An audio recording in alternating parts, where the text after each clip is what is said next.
All right, what's up, everybody? It's your boy, the Show Bullet. We are back again in the kitchen for another Cooking with Bullet. I've been actually trying to figure out some form of a series name or something like that, because this one's going to be a little bit different than most of the other ones in the aspect that we're going to be making 4, maybe 5 different dishes out of one specific thing. Now, not all going to be in the same video, all right, but it's going to tie into the different dishes that are going to be made throughout the next few videos that should be uploaded hopefully over the next day or two. After this first one, there'll be another one maybe a day or two later. Today what we're going to be doing is we're going to be making one of the simplest things I think in the world: ground beef. All right, that ground beef is actually going to turn into other dishes as well. And after we're done cooking the ground beef right now, we're actually going to be making one of those specific dishes. It's going to be a sandwich. It's going to be a sandwich that I think a lot of people know, especially if they're from the New York, New Jersey area, things like that, called a chopped cheese. This is going to be my iteration of a chopped cheese, and it's going to be delicious. I will not do any injustice to this sandwich. All right. So along with that, one of the other things that we're going to end up doing later on, more than likely tomorrow or the day after, is I'm going to teach you guys how to make fresh tortillas, fresh flour tortillas, or tortillas harina. Okay. And I'm going to tell you right now, it's one of the easiest things you can possibly do. So of course, that's dish number 2 there, which I'm probably not going to make the ground beef all over again. That's the reason why I'm cooking 2 pounds of meat. Pause. That's why I'm going to be cooking 2 pounds of ground beef, and then we're going to make that into multiple dishes now that it's already done. Another dish that, well, I probably won't even make this one, but this is kind of a no-brainer, and you can actually check out how to make the sauce for it by taking a look at one of the videos that's already on the channel. Maybe I'll go ahead and put it up somewhere right here, something like that. But pasta in the meat sauce. Simple. But all that you're going to really do is change out the end of that dish specifically by removing the shrimp. Instead of putting the shrimp in there for the shrimp pasta arrabbiata, you're going to actually just add the ground beef in at the end, which is already pre-cooked. So it's just going to need it to warm up, simmer in the sauce for a little bit. Bam, there you go.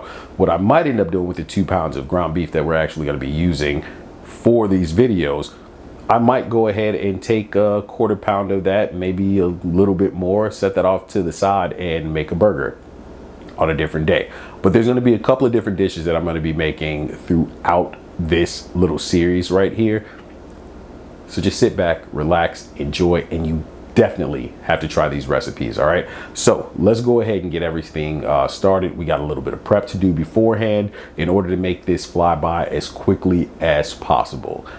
Remember, go ahead, like the video, most definitely subscribe. Hopefully you enjoy this. And all of you out there, you New Yorkers and anybody else that's in love with this sandwich, please do not try to come into the comments and curse me out. Try it first, all right?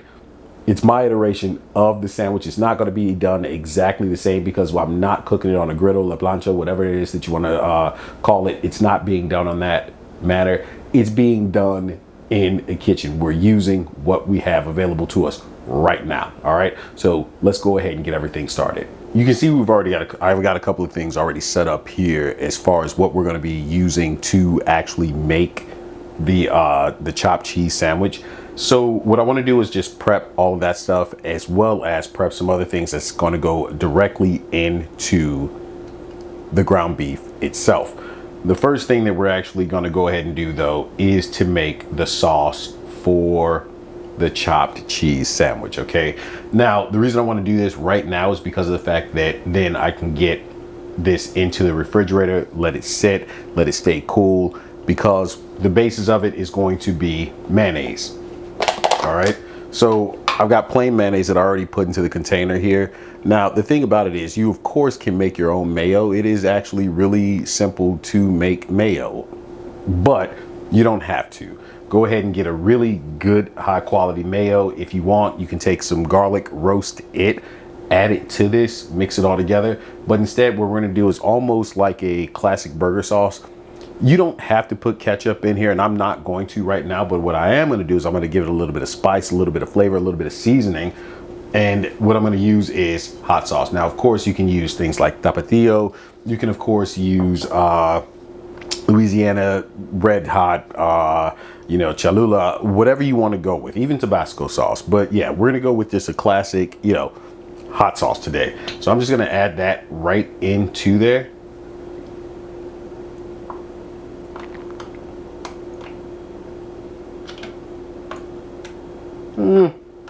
Yeah, I do like hot sauce, okay? I like spicy foods. I think we all know that by now.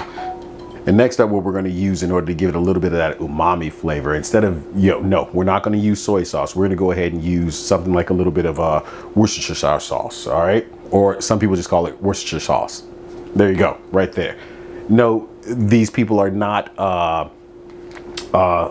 sponsors or anything like that. In fact, however, if the garlic industry would like to be a sponsor, I absolutely love garlic. I use it for nearly everything, as you probably should, because it's one of the best possible seasonings. But whatever. Anyway, we're going to put just a little dab of that in there. Bam, golden.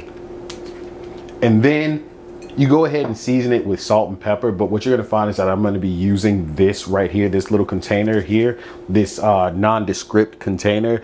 This is bullet seasoning. All right, this is a special seasoning I actually use when I cook quite a few different things. It goes on everything. I'm talking meats, fish. I mean, look, you want like fantastic tacos, here's the base for you right here. You want great fish tacos, bam, another great base right here. Hell, you want to just go ahead and pan sear some tacos, get a little some fish. I'm thinking about tacos. Damn, maybe I should just go ahead and make tacos right now. But anyway, you want to pan sear some fish, give it a nice little, you know, garlic butter flavor. This seasoning goes on it as well. This is the perfect seasoning for ribs also, just so you understand.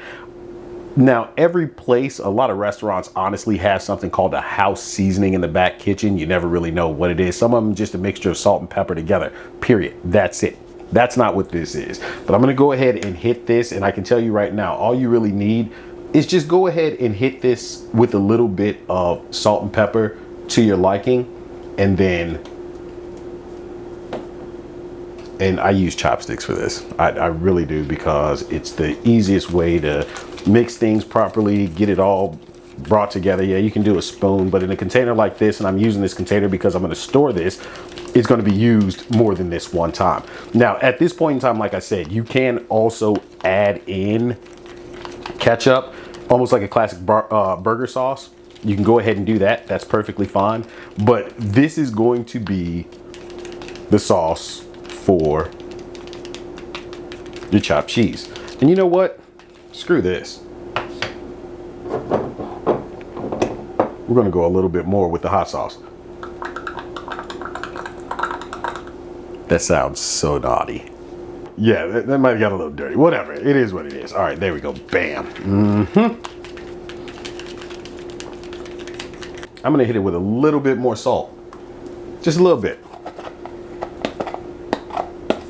There's salt in there, but everything else is kind of shining through over the salt. So we're gonna hit it with a little bit more salt. You know what? I may as well just go ahead and take that seasoning, package it up, put the old bullet face and logo on there, and start selling it. I swear, I make millions, but whatever. All right, now let's go ahead and give it a try. Oh, that's it. That's it right there. Perfect. I'm going to take this and throw it into the refrigerator so that way it can stay nice and cool. And then we're going to get everything else all prepped up. Normally you would find this sandwich being made on a hoagie bread. I'm going to use this nice thick cut of French bread that I actually saved over, because I found this, actually I just bought a whole new loaf of it. I found this French bread one day at a place. It was absolutely delicious, and I decided that when I was going to make this sandwich, I was going to go ahead and use it as the basis. I'm going to use the serrated knife. This knife is specifically used for cutting bread, people. Instead of fighting with your bread, everything else, use a serrated knife. Now, in this case, I'm going to go ahead and cut it and not go all the way through to the bottom. I kind of thought about doing that because, I mean, honestly, I can make this sandwich. You know what? Screw that. I am going to cut it all the way through. So we're going to set that off to the side. Got that all ready. What we've also got here, red bell pepper. In a lot of cases, they would use green bell pepper, and I completely understand that, but I have a thing about red bell peppers. They are absolutely delicious. You still have that bell pepper flavor, but you're also getting a lot of sweetness and everything else to go along with it. Please remember to take the paper, the sticker, off of your bell pepper, because it's the funniest thing in the world when you go ahead and bite into something and you get a bell pepper, and then the next thing you know, you got something stuck in your mouth or chewy in your mouth, and you're wondering what the hell that is. Well, that was more than likely the sticker you didn't remove. We're gonna go ahead and wash this off real quick and then cut right into it. Now, all I'm gonna do for this, I'm not gonna use the entirety of this right now, but what I am gonna do is just take it right here off the corner, take the very slight piece there off, another slight piece there, and then hit this vein right here, straight down. Voila, out of there. All right, trash. And then I'm going to take this and I'm going to go ahead and slice it actually this way here, and I do not want these extremely thin. 1/2 inch slices, and then go right down, cut them into cubes, pretty much even sized cubes. You do want that because you're going to want this to cook at the same time when you go ahead and add it to the skillet. Push this off to the side. That's going to be actually more than enough because I'm only making one of these right now. All right, take this, I'm going to wrap it up, and more than likely I'm going to cut it all off and then wrap it all up, put it in the refrigerator for what I'm going to use it for next time. Next up, we've got jalapeno, already been cleaned, all set. And what I'm going to do is I'm going to just take the tip off. Jesus, bruh, it sounded real dirty. Just take the tip off. I'm going to use the rib and the seeds, all that are inside of it. But what I do want to do is I want to cut it right down the middle. All right. Reason why is I could use this in single rings, but preferably I'm going to want them in half rings when I dump this into the skillet as well. And we're just going to go ahead and give it a nice little cut straight down. Half rings are going to form pretty decent amount of jalapeno. Some people may say, holy crap, that's a lot. But again, I like my food spicy. You know what? Screw that. Let's go for one more. There we go. Right there. That's going to set off to the side there. Next up, we got an onion. I'm going to use a sweet yellow onion. All right. You can use white onion. You can even use red onion or purple onion. Some people call it purple onion. But listen, I'm telling you right now, the best way to go with this dish is to go ahead and use sweet yellow onion. Take the top off. Gone. Trash. Slit it right down the middle. I don't want whole rings. What I want, again, is half rings. We're going to set half off to the side here. That'll go ahead in the refrigerator for later use. And then we're going to take this top layer of skin off. All right, now that we got that off, we're just going to take these into not too thin. I could go super thin with them, but I don't want them paper thin. I want you to actually get a little bit of the onion bite in there as well. But we are going to still go pretty thin here. All right, so about that thin, that works there. If you could actually take a look. Pretty thin onion slice. All right, and we're going to leave all the rings intact. That right there will be more than enough for one sandwich. All right, other half's going to go off to the side here. And then finally, last thing we're going to be using for the sandwich, tomato. Now, you can go with a beefsteak tomato. I've just always personally liked Roma tomatoes. The beefsteak tomatoes I'll use for other things, but in this case, we're going to use Roma tomatoes. They're not going to be super thin, but they are going to not be super thick either. And I think this is about perfect here.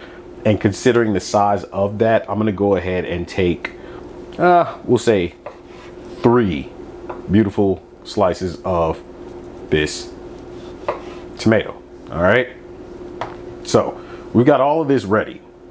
And I already have the cheese shredded. Now, most people would say, you know what, you're gonna go ahead and use like sliced American cheese, things like that. That's perfectly fine. Me personally, I wanted to do this with cheddar cheese, see how it turned out. So that's what we're gonna be using today. Finally, the last thing we're gonna need, and this goes not just for the sandwich, but this is gonna be used for all of the ground beef. We're actually going to go ahead and cut up about a good 2 pounds of meat. So actually I'm going to take a quarter pound of that, set that off to the side for a burger. So we're going to be using 1 3/4 pound of meat. I'm going to go ahead and drop in seven garlic cloves, but I'm also going to make 2 more. So we're going to have a total of 9 garlic cloves. Let's just round it off. Screw it. 10 cloves of garlic. And we're going to go ahead and be using 2 of those for the sandwich at the end, and you'll see what I mean. Now, the reason why I said 10, not all of my cloves of garlic are going to be as nice in size as this one. This is a pretty decent sized one. But what you're going to do when you're going to slice up garlic, and we're going to actually dice it up as well. This is very, very simple. All right, I can do like 3-4 cloves of garlic all at the same time, perfectly fine. You're going to take the garlic, slap it down, and then all that's going to happen is the skin's going to pop right off of it. And if you didn't hit it hard enough, it's fine, because it's about to get diced up. Now, that made the skin completely pop. All right, all that skin came off. Take the little base end here, bye-bye, and then just slice this bad boy up. And when you slice it up, it doesn't really matter, because you're going to go back across it, but you do want to get it broken down a little bit in order for you to be able to take it and just go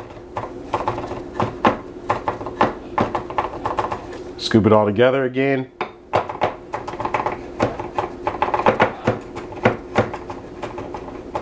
Now, we've broken down our fresh garlic. And like I said, when you're doing this with numerous cloves of garlic, it's perfectly fine to do all of them together at one time. Don't be afraid to do 5, 6, 7 different cloves of garlic at once. As long as you break it down on that first chop through, bring it all together, then go ahead and mince through all of it very, very quickly. All right, that's it. That's everything we're gonna need. I'm gonna finish chopping up some more garlic, and then we're gonna get over to actually starting off the ground beef and going from there. All right, we're back, and I completely forgot to start everything up once I dropped the meat in here. So essentially I started the pan on a medium-high heat, went up a little bit higher because I wanted to get some nice heat on there. When I drop the meat in, it's gonna get really nice caramelization and everything right from the start. And I went with a ground beef. I wanted something for this that's gonna be a little bit fattier. So versus going with a 80-20, I went with a 73-27, so 27% fat. Sounds bad. However, what you have to understand is that the chopped cheese actually needs that fattiness, and the way it's going to get cooked down is going to be absolutely perfect for it, as well as the tacos and everything else. What I am going to do is go ahead and season this. First and foremost, I'm going to start off and I'm going to hit it with a little bit of sea salt. If you want to use kosher salt, gray salt, things like that, that's perfectly fine. And if that looks like a lot, do not worry about it, because number one, sea salt and things like that are not the same as using regular iodized salt. There's a huge difference in it, as well as you have to understand what's about to happen as far as the process of cooking this meat. It's going to need that. Then I'm going to go ahead and take the bullet seasoning, and I'm going to just hit this heavy with it. All right, so we got the Bullet brand house seasoning. We're gonna go ahead and hit this pretty heavy. In fact, you know what? Screw this. What's about to happen is this here. You can measure things out, different things like that, but for some, after you've been cooking for so long, trust me, it kind of becomes second nature, especially considering what we're making here and knowing what the cook time is going to be, and the fact that this is going to flavor up essentially everything that's going on there. Now, some of the stuff that I will tell you guys that you want to use as a basic base, let me say this before I start doing that. As a basic base, what you're going to want to use as far as any meat that you're going to be using for multiple dishes like this: salt, pepper, garlic powder, not garlic salt, garlic powder, onion powder, cumin, and then other things you can go with, or well, no, definitely I also say use like a smoky paprika. And then another thing that you can actually go in there, which is optional, would be something like a oregano, a dried oregano. And the reason why is because it fits every one of these dishes. Trust me. All right, we're gonna go ahead and get this meat chopped up. Turn this down just slightly. Now I know if you take a look at this and you're seeing all of this grease and all this fat that's actually in here, you're probably thinking, holy shit, that's a lot. Well, here's what you do, all right? Like I said, I want to keep a great deal of this, but you can drain off a couple of tablespoons, 2, 3, maybe even 4 tablespoons of the fat. That's perfectly fine. I'm gonna go ahead and do that right now. So all I did is I drained off about 2 tablespoons of that fat, and I'm actually saving it off to the side for something else. We're gonna go ahead and let this finish up. And to be honest about it, this meat is done. I'm gonna go ahead and drop that garlic in there.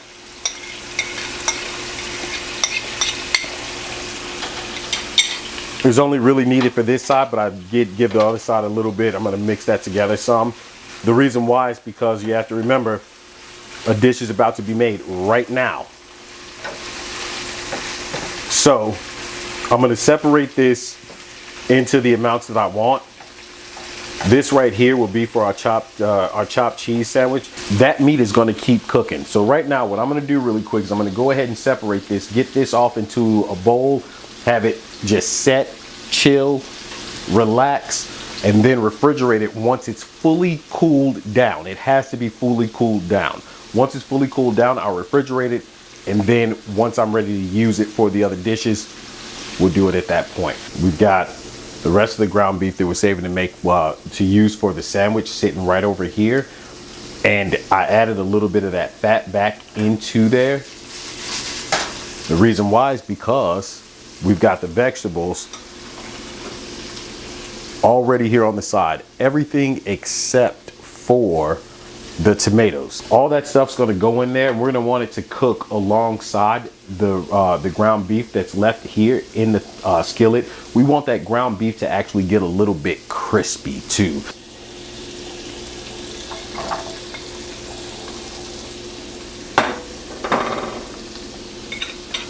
And what I want is for the vegetables to soften, to caramelize in that fat alongside the meat. I'm going to break that down a little bit more, and then I'm going to drop the rest of that garlic right on top of this and just let it sit there while everything else is happening. Now, over on the other side here, I added a little bit of butter, a little bit more than a little bit, to this bad boy here. And what's going to happen is I'm going to toast the bread over on this side. I'm going to start off with crusty side down first. Crusty side's going to be down first once that heats up enough to my liking. And after a couple of minutes, I'm going to go ahead and flip it over and let the inside absolutely toast perfectly. Okay. Do not forget to season the vegetables with salt and pepper as well. Go ahead and start bringing this all together. And the reason why you want to use a la plancha, things like that, usually is because you have the nice metal spatulas and cutters and everything else. And you want to actually chop all this in together, bring it all together. But in this case, I'm just incorporating all of it. I can still chop through most of this because all the vegetables have softened up just enough to do so. This is way more than what was necessary, but it's perfectly fine because I'm gonna make one sandwich right now, and then tomorrow for lunch, I already know what I'm having. The bread's almost done. The bread is done. Well, nicely toasted. There we go. Sandwich is almost done. Now it's time to go ahead and add the last element to it, which is the cheese. Took a little bit of the meat out, but we got the shredded cheese, and I'm gonna take that and just top it. Just throw it right on top of this. Nice, good amount of shredded. I did a couple of different cheddar cheeses and a little bit of American as well. Some might say that's a lot of cheese. I'm usually not a huge cheese eater, but let me tell you, when I do want cheese, I want cheese. And right now, the name of this dish is a chopped cheese, so I'm giving it the cheese, all right?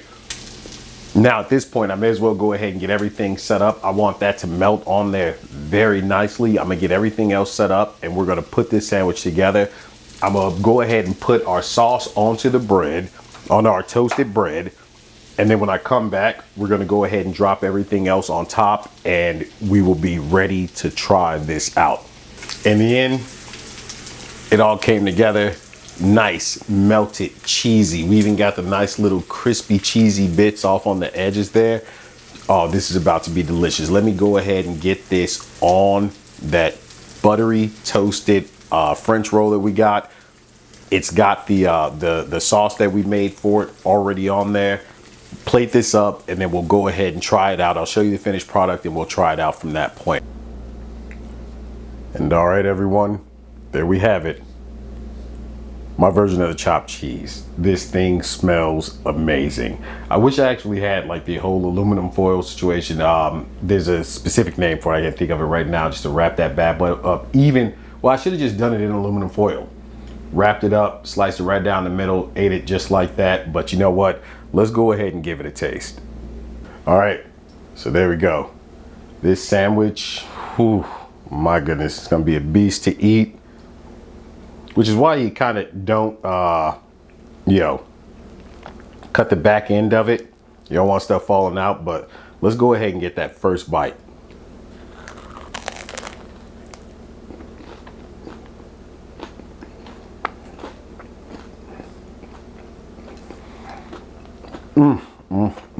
Holy, that is amazing. That's every damn thing you want a sandwich to be right there. The sandwich had to sit for a few minutes while I was moving stuff out of the way. After plating it, it's still, the meat is still super moist. Even with the little crispy bits to it, you taste all of the vegetables. The bread is perfect. The sauce smacks on this. You saw the cheesiness. It was still just hanging on for dear life here. I got to take another bite. I'm sorry. All right, look. There's zero doubt about this. That would be one of your favorite things. If you've never tried it, I advise you to try this recipe right now. Go ahead. Let me know in the comments if you've ever tried this. Are you going to try this recipe? And most definitely, how it came out. Give a check back and say, holy crap. Whether you liked it or not, I'm telling you right now, you're going to love it. But thank you all for watching. There should be more videos coming up soon, but it's about that time to go ahead and get gone because I got to finish eating this sandwich right now. No joke. I'm Michelle Blade. Thank you all for watching, but hey, you know how it goes. On this note, I'm out.